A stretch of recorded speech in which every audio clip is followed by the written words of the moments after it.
बच्चों, मैं पारस सर आज आप लोग को कक्षा 12 की फिजिक्स पढ़ाऊंगा और आज से 12 की फिजिक्स स्टार्ट करूंगा। ठीक है, तो पहला चैप्टर ये सेलेक्ट करूंगा प्रकाशिकी में गोलीय पृष्ठों पर प्रकाश का अपवर्तन तथा लेंस।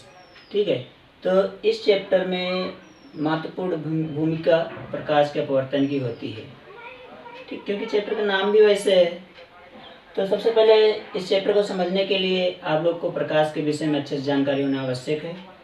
फिलहाल आप लोग कक्षा 10 में अच्छे से पढ़कर चले आ रहे हैं, तो बेसिक कॉन्सेप्ट तो कक्षा 10 में क्लियर कर लिए थे, लेकिन अब कक्षा 12 में उसी का एक्सप्लेन हुआ है, उसी का विस्तार हुआ है। ठीक है, तो आपका जो चैप्टर रहेगा आज का गोलीय पृष्ठों पर प्रकाश का अपवर्तन, गोलीय पृष्ठ पर प्रकाश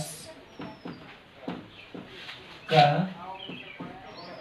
अपवर्तन व लेंस। ठीक है, तो सबसे पहले आपको इसमें क्या पढ़ना है, प्रकाश के विषय में थोड़ा सा ऐसे हम रिवीजन करा रहे हैं कि प्रकाश, जैसे कि आप लोग को पता है कि हमारे चारों ओर अनेक प्रकार के कलरफुल वस्तुएं जैसे फूल, पेड़ पौधे आदि सब दिखाई देते हैं। दिन में ये सब दिखाई देते हैं, लेकिन रात्रि में नहीं दिखाई देते हैं। तो इसका मतलब ये हुआ कि हमको इन सब को देखने के लिए प्रकाश की आवश्यकता पड़ती है। अगर प्रकाश न होता तो ये सब वस्तुएं हमको दिखाई ना देती, क्योंकि रात्रि में प्रकाश नहीं है, तो इसलिए रात्रि में ये सब नहीं दिखाई देती है। तो इस प्रकार से हम ये कह सकते हैं कि प्रकाश एक प्रकार की ऊर्जा है जो हमारे दृष्टि ज्ञान को जागृत करती है, जिसकी सहायता से वस्तुओं को हम लोग देखते हैं। ठीक है, तो वस्तुओं को देखने के लिए प्रकाश की आवश्यकता पड़ती है। तो आप लोग को ये सब कक्षा 10 में पढ़ाया जा चुका है, लेकिन अब कक्षा 12 में जो आपको ये चैप्टर मिल रहा है, चूँकि इसके पहले चैप्टर प्रकाश का परावर्तन व अपवर्तन, ये सब बेसिक चैप्टर कक्षा 10 में आप लोग पढ़ चुके, इसलिए इन चैप्टर के विषय में हम ज़्यादा जिक्र नहीं कर रहे हैं और स्टार्टिंग कर रहे हैं गोलीय पृष्ठ पर प्रकाश का अपवर्तन व लेंस। ठीक है, तो इसको समझने के लिए सबसे पहले आपको अपवर्तन की जानकारी होना चाहिए।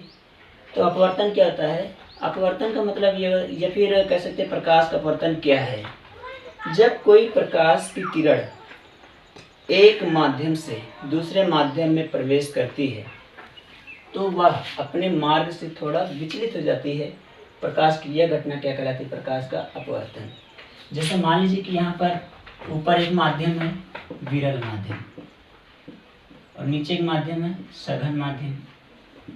ठीक है, तो यहाँ पर आपको दिख रहा है विरल का मतलब एक ऐसा माध्यम जिसमें माध्यम के अणु दूर दूर हों, माध्यम के अणु या कण जो भी हैं वो दूर दूर हों, वो क्या कहलाएगा? विरल माध्यम। सघन माध्यम का मतलब एक ऐसा माध्यम जिसमें माध्यम के कण या अणु पास पास हों, क्या कहलाएगा? सघन माध्यम। तो यहाँ पर माध्यम दो प्रकार के, एक तो विरल, दूसरा सघन। तो अगर मान लीजिए कि कोई प्रकाश की किरण ऐसे आपतित हो रही है, अभी तो ये प्रकाश की किरण है, लेकिन ये नहीं पता चल पा रहा कि प्रकाश की किरण किस डायरेक्शन में जा रही है। तो यहाँ पर प्रकाश की किरण को की दिशा को दर्शाने के लिए एक तीर का निशान ऐसे लगा देते हैं। ठीक, तो इससे ये पता चल रहा है कि प्रकाश की दिशा में आ रही है। ठीक, तो ये एक पृष्ठ हुआ। ठीक, अब इस पृष्ठ पर ये प्रकाश की किरण गिरी, इसका नाम क्या दे देंगे? आपतित किरण। आपतित किरण। और इस पृष्ठ पर गिरी, तो इस पृष्ठ पर गिरी जिस बिंदु पर, तो इस बिंदु का नाम क्या दे देंगे? आपतन बिंदु।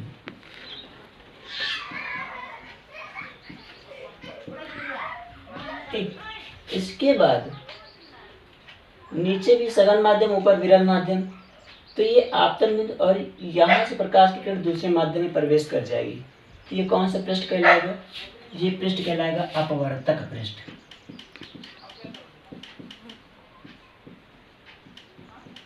ठीक, कौन सा पृष्ठ हुआ? अपवर्तक पृष्ठ। तो अपवर्तक पृष्ठ से आपतन बिंदु पर 90 अंश का कोण बना के एक रेखा खींचेंगे, जिसे क्या कहेंगे? अभिलंब। ये क्या कहलाएगी? अभिलंब। ये सब पॉइंट आप लोग कक्षा 10 में पढ़ चुके हैं, फिलहाल आप लोग का रिवीजन करा रहे हैं इसमें। इसके बाद जब कोई प्रकाश की किरण विरल माध्यम से सघन माध्यम में प्रवेश करती है तो वह प्रकाश की किरण अविलंब की ओर थोड़ा सा झुक जाती है। तो वास्तव में ऐसे सीधी रेखा में इसको जाना चाहिए, लेकिन जब अविलंब को झुकेगी तो ये ऐसे नीचे के डायरेक्शन में झुक गए। ठीक, तो ये कौन सी किरण कहलाएगी? अपवर्तित किरण। अपवर्तित किरण। ठीक, तो ये अविलंब और आपतित किरण के मध्य बना हुआ कोण आपतन कोण I कहलाता है। अविलंब और अपवर्तित किरण के मध्य बना हुआ कोण अपवर्तन कोण R कहलाता है। इन दोनों कोणों में एक अनुपात होता है, वो एक नियत होता है, अर्थात एक नियतांक होता है। और एक नियम प्रस्तुत किया था वैज्ञानिक स्नाइल महोदय ने। किसने? स्नाइल ने। क्या नियम दिया था? आपतन कोण कीजिए sin I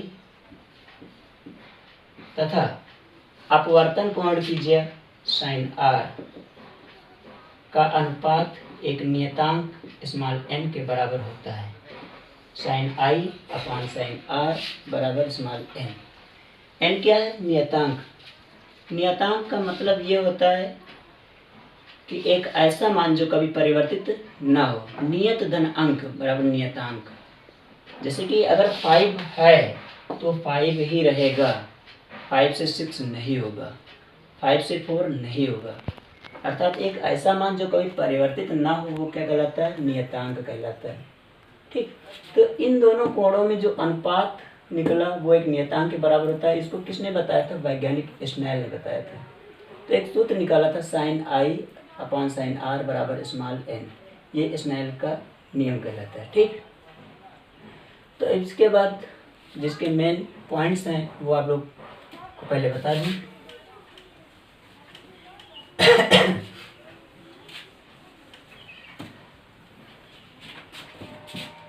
ध्यान दीजिए, इसके मेन पॉइंट्स पहले क्या हैं कि कैसे प्रकाश की किरण चलनी चाहिए, किस डायरेक्शन में। ठीक, कुछ महत्वपूर्ण बिंदु हैं, वो जानकारी होना संबंधित है। इस चैप्टर को पढ़ने से पहले वो बिंदु बहुत ही आवश्यक है जानकारी होना। तो पहला बिंदु ये है कि किसी गोलीय पृष्ठ या लेंस कह सकते हैं, ठीक है, पर जितनी भी किरणें डाली जाती वो सदैव बाईं ओर से ही डाली जाएं। दूसरा पॉइंट ये हो जाएगा कि आपतित किरण की दिशा में नापी गई दूरियां धनात्मक तथा आपतित किरण के विपरीत दिशा में नापी गई दूरियां ऋणात्मक में ली जाती हैं।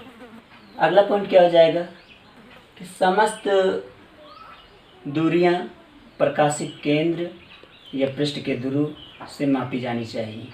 ये पॉइंट जो है बहुत ही इम्पोर्टेंट है। ठीक है, तो अब इसके बाद जो इसका मेन डेरिवेशन है जो कि बहुत ही इम्पोर्टेंट है, बहुत ही पूछा जाता है बोर्ड एग्जाम में, तो वो डेरिवेशन आप लोग समझ लीजिए।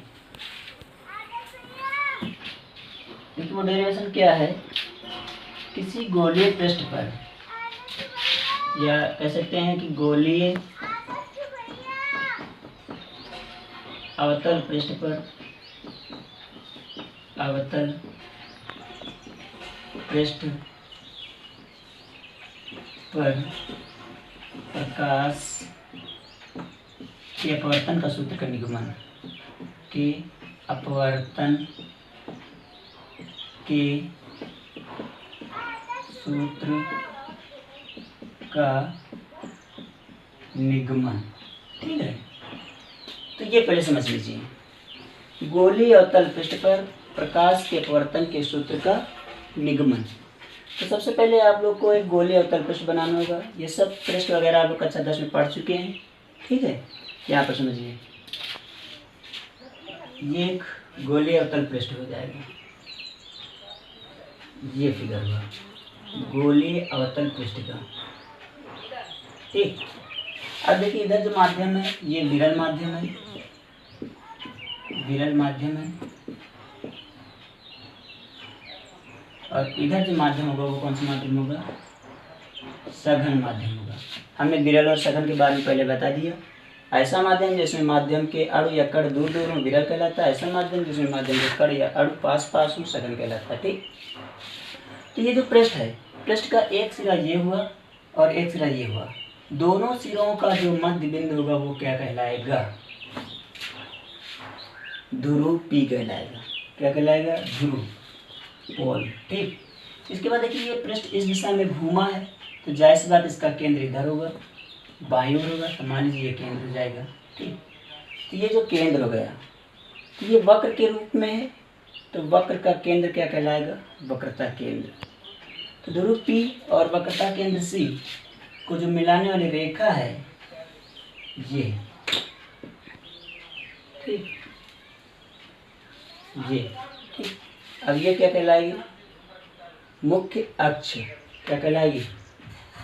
मुख्य अक्ष। इतना समझ में आ रहा?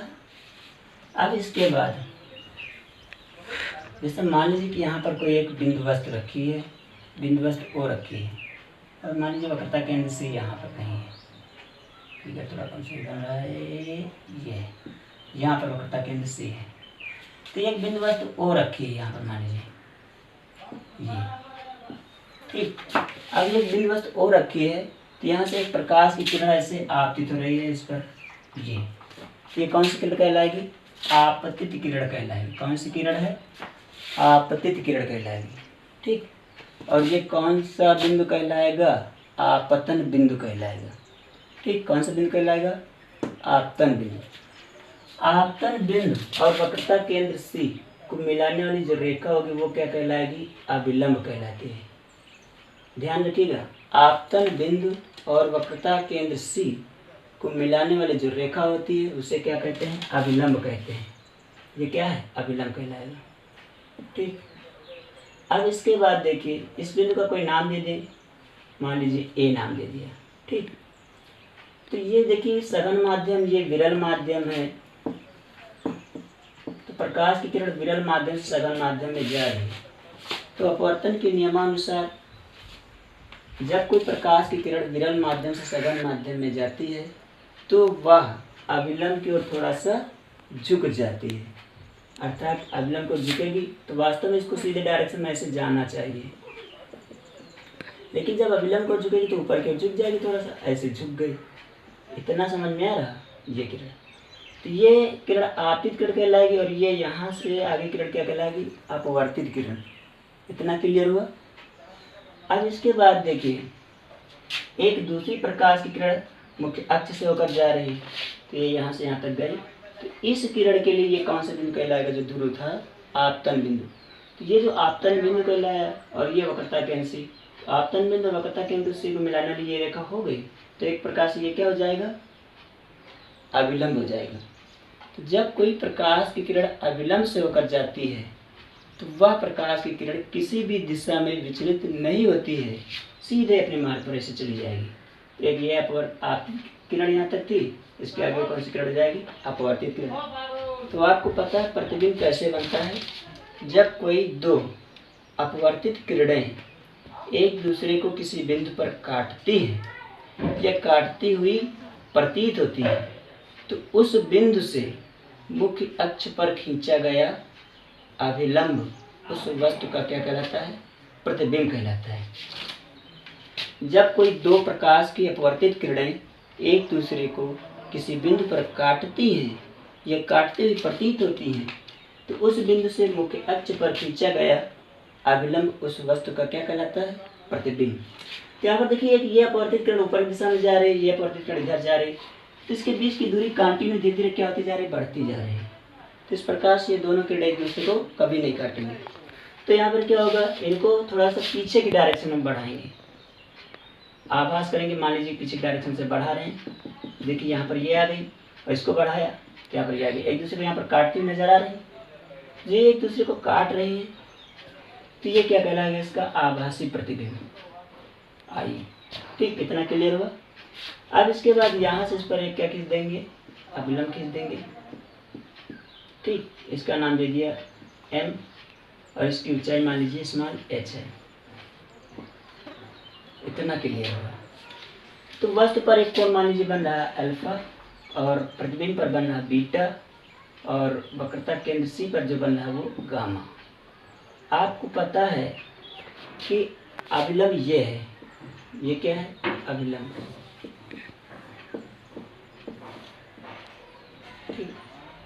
आपतित किरण और अवलंब के मध्य बना हुआ जो कोण है वो कोण कौन सा कोण कहलाता है? आपतन कोण। ये आपतन कोण क्या हो जाएगा? आई हो जाएगा। ठीक, इसके बाद ये अपवर्तित किरण या अवलंब के मध्य बना हुआ कोण अपवर्तन कोण, ये क्या कहलाएगा? आर कहलाएगा। दिख रहा? ठीक, देखिए ये अवलंब था, इसको जो है ये अवलंब था, इसको सीधे डायरेक्शन से बढ़ाया, और ये अपवर्तित किरण थी, इसको ऐसे बढ़ाया। तो देखिए ये कोण जो बन रहा है और ये कोण आपस में क्या होगी? बराबर होंगे कि ऐसे अगर कोई भी आरेख है तो ये कोण बराबर होंगे कि नहीं होंगे आपस में? इसी प्रकार से ये कोण जब ये आर है तो ये क्या होना चाहिए? आर होना चाहिए।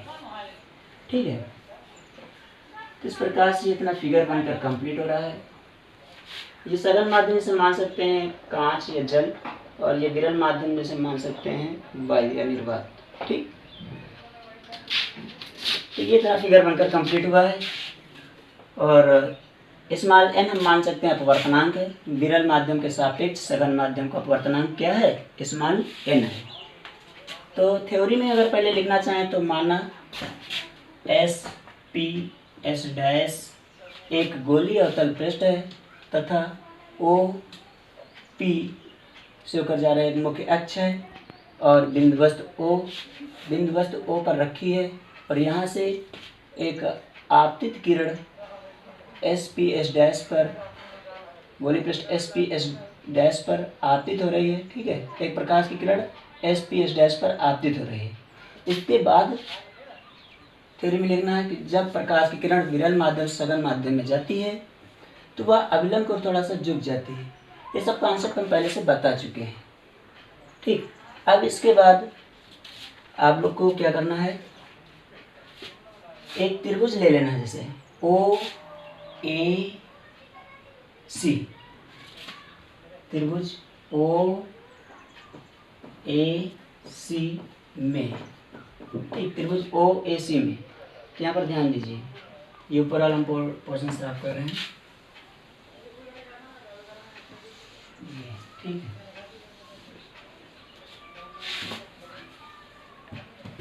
त्रिभुज ओ ए सी में, तो देखिए ओ ए सी कैसे बन रहा है? ये ओ है, ये ए है, और ये क्या है? सी। ये कोण जो बना है क्या है? आई है। ये कोण क्या है? अल्फा। और ये कोण क्या है? गामा। तो आप लोग देख रहे हैं त्रिभुज का ये जो बहिष्कोण है, ये जो त्रिभुज दिख रहा है इसका ये क्या है? बहिष्कोण। तो आपको पता है बहिष्कोण का जो मान होता है वो सुदूर दोनों अंतःकोणों के योग के बराबर होता है। तो यहाँ पर देखिए क्या हो जाएगा? गामा बराबर अल्फा प्लस आई। यहाँ से लिख सकते हैं आई बराबर गामा माइनस अल्फा, समीकरण 1। इतना समझ में आ रहा है? देखिए ये गामा इधर जाएगा माइनस में हो जाएगा। ठीक है, इस प्रकार से जो दूसरा त्रिभुज लेंगे वो दूसरा त्रिभुज क्या हो जाएगा?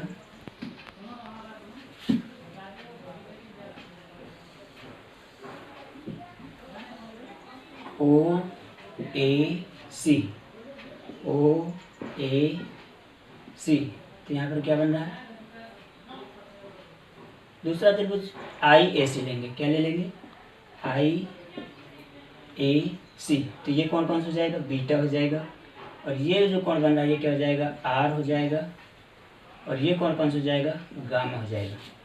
तो यहाँ से क्या लिख सकते हैं? जो त्रिभुज का बहिष्कोण गामा है, गामा बराबर जाएगा सुदूर दोनों अंतःकोणों के योग के बराबर, तो बीटा प्लस आर हो जाएगा। तो यहाँ से आर बराबर क्या हो जाएगा? गामा माइनस बीटा हो जाएगा, समीकरण 2। आई व आर के मान पता चल गए। ठीक, तो अब यहाँ से क्या लिखेंगे? स्नेल के नियमानुसार, स्नेल के नियमानुसार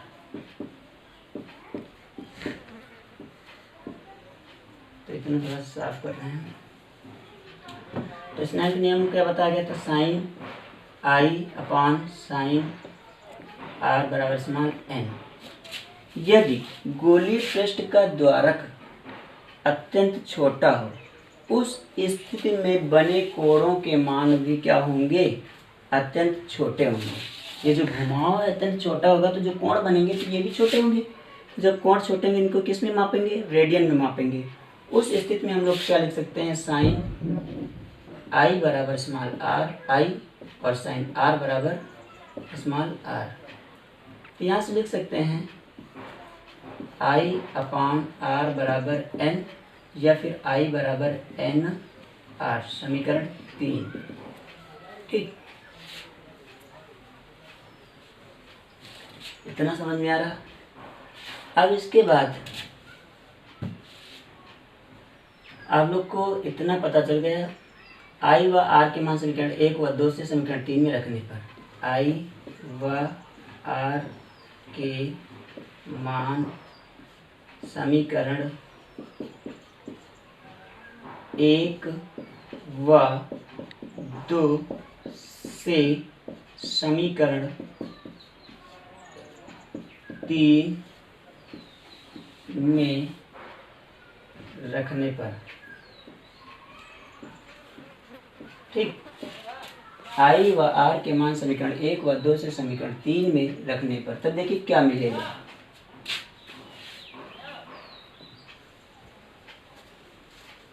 देखिए आई बराबर एन आर लिखा है समीकरण 3 में, आई बराबर एन आर, तो आई का मान क्या है, गामा माइनस अल्फा, तो क्या लिख देंगे, गामा माइनस अल्फा लिख दिया, बराबर एन लिखा है, फिर ब्रैकेट आर का मान क्या है, गामा माइनस बीटा, तो क्या लिख देंगे, गामा माइनस बीटा, ये इतना लिख दिया। ये समीकरण हो जाएगी 4। इतना क्लियर हो रहा है। अब ये इतना हम साफ कर दें, जिसको स्क्रीनशॉट लेना है स्क्रीनशॉट ले सकता है, वैसे हम साफ कर दें।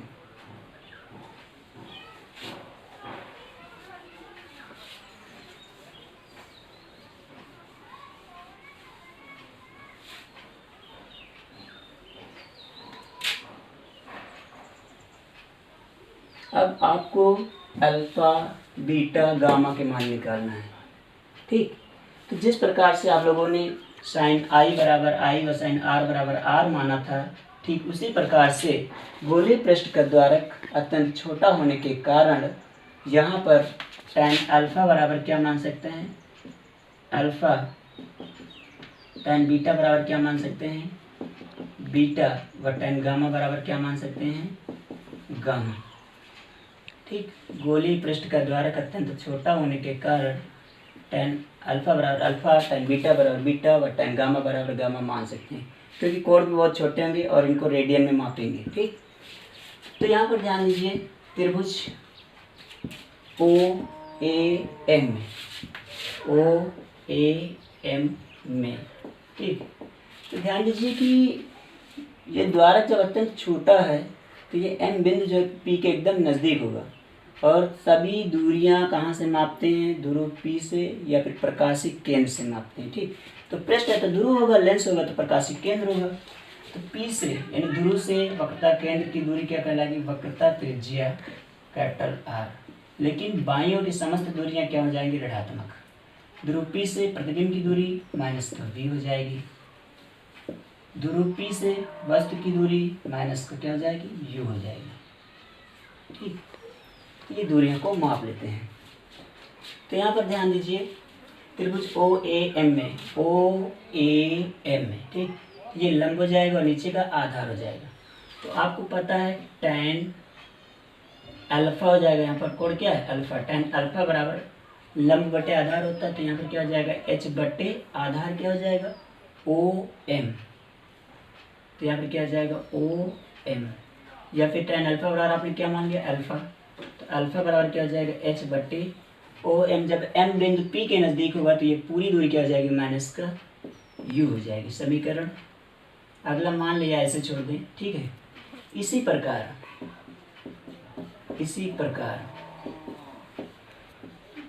बीटा बराबर क्या हो जाएगा, h बटे यहाँ तक की दूरी क्या होगी, माइनस का v, h बटे माइनस का v।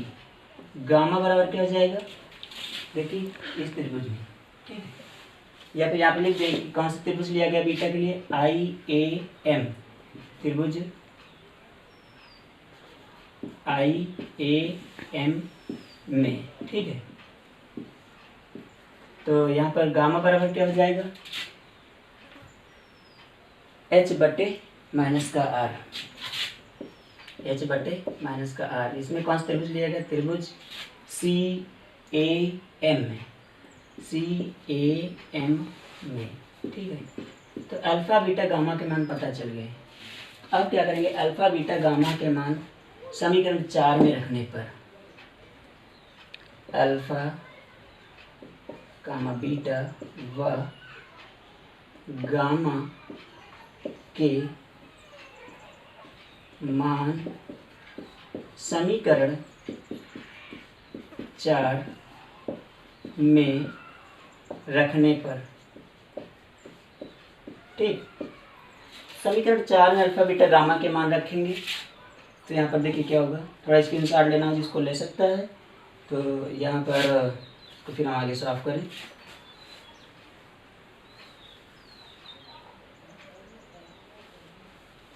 देखिए अल्फा का मान आया था एच बटे माइनस का यू। तो समीकरण 4 ये है, इसमें अल्फा बीटा गामा के मान रखेंगे। तो अल्फा यहाँ पर देखिए गामा दिख रहा है, तो गामा का मान क्या है? एच बटे माइनस आर। यहाँ पर क्या लिख देंगे? एच बटे माइनस का आर, फिर माइनस लगा दिया। अल्फा का मान देखिए, अल्फा का मान एच बटे माइनस यू है, तो एच बटे माइनस का यू हो जाएगा, ये ब्रैकेट में लिख दिया, ठीक, बराबर एन। फिर यहाँ पर देखिए गामा, गामा का मान क्या आया? एच बटे माइनस आर, एच बटे माइनस का आर। फिर माइनस बीटा का मान क्या आया? एच बटे माइनस का बी, एच बटे माइनस का बी, ये बीटा का मान आ गया, इतना लिख दिया। अब इसके बाद देखिए इसको आगे सॉल्व करेंगे तब क्या आएगा।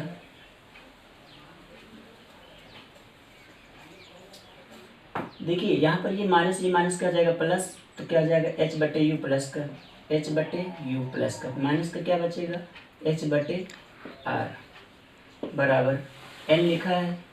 यहाँ पर देखिए ये माइनस क्या हो जाएगा? प्लस एच बटे वी, और यहाँ पर ये क्या हो जाएगा? माइनस का एच बटे आर। अब देखिए यहाँ पर एच कॉमन हो जाएगा, तो यहाँ पर बचेगा क्या? 1/u माइनस का 1/r।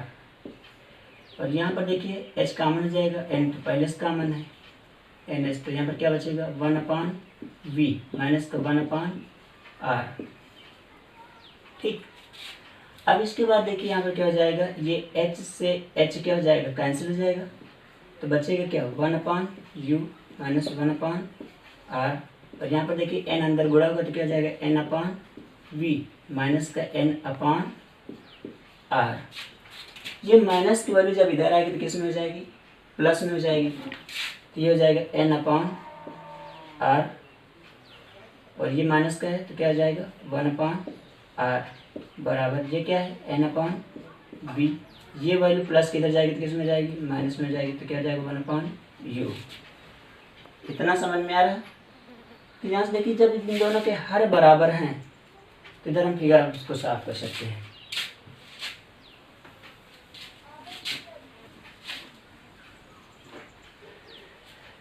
देखिए इन दोनों के जब ये हर बराबर हैं तो यहाँ पर क्या लिख सकते हैं? r ऊपर क्या जाएगा? n-1 इक्वल टू यहाँ पर n/v माइनस 1/u, ठीक। तो इस प्रकार से यहाँ पर इसको दूसरी तरीके से क्या लिख सकते हैं? n/v minus 1/u equal to n-1/R, यही सूत्र हो जाएगा, ठीक। तो गोलीय पृष्ठ के अपवर्तन का यही सूत्र है, गोलीय अवतल पृष्ठ के अपवर्तन का यही मुख्य सूत्र है, ठीक। अब देखिए जहाँ v बराबर क्या हो जाएगा? प्रतिबिंब की दूरी, u क्या हो जाएगा? वस्तु की दूरी, n क्या हो जाएगा? अपवर्तनांक, कैपिटल R क्या हो जाएगी? वक्रता त्रिज्या। ये प्रतीक भी लिख लीजिए।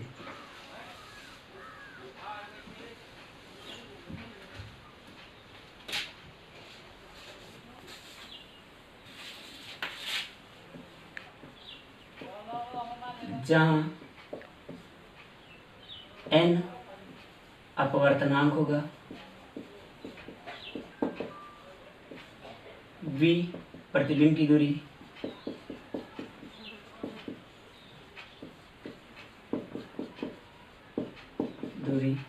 u वस्तु की दूरी,